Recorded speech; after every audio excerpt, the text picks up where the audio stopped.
naman mag-drive pagka ganito. You're right.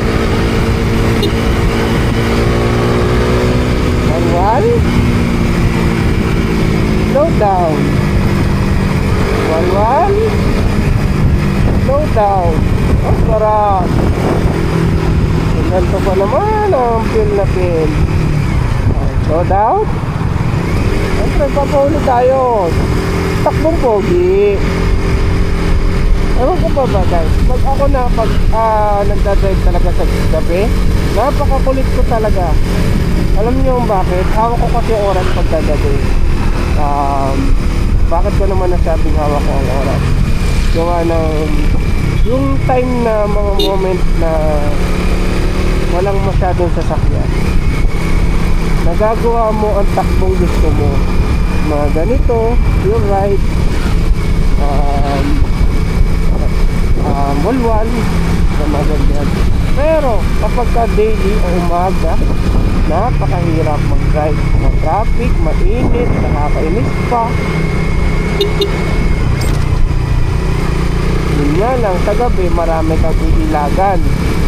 Una, mga laseng, mga masasamang tao, masasamang nilalang, aso, pusa. Pero kalimitan ang nakadat na experience ko sa aso, bigla na lang silang natawid.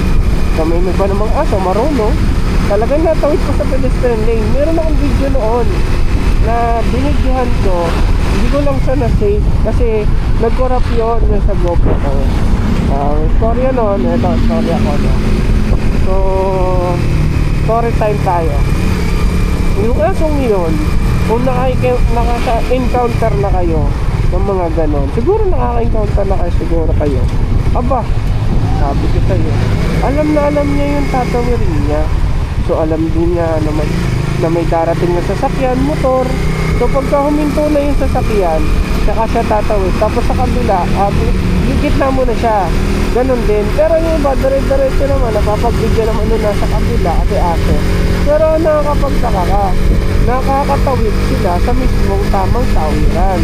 Sana ganon din yung tao, tumawid din sa tamang tawiran. Tatalo pa tayo ng hayop, diba?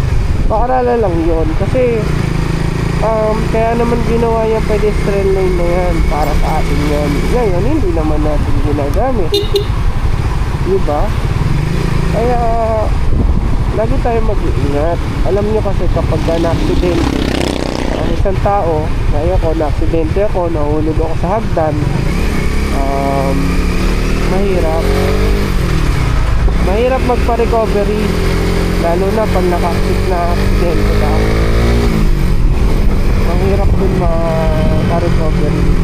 So may tendency na matagal ka mabuhay, may tagal kang maka-recover. Minsan maraming klase tayo, nilalang tayo dito sa mundo para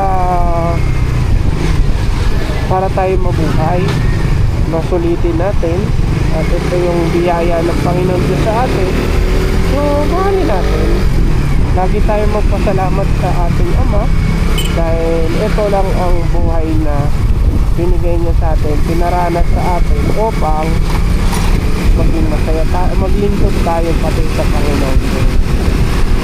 Yung iba, nakakalimutan na natin maglingkod, manalangin. Huwag po natin kakalimutan yun, dahil ang buhay natin, hindi tayo immortal, may hangganan tayo. Diyos lang ang nakakalam kung hanggang kailan.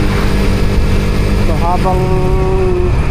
habang tinatapik tayo ng Diyos, so ibig sabihin nun, gumising ka sa iyong pagkatulog.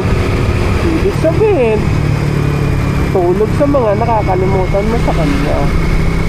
So paalala ko palagi, manalangin tayo pag aalis, uuwi, at ano pa man, magkakain, diba? Lagi tayo magpapasalamat, no?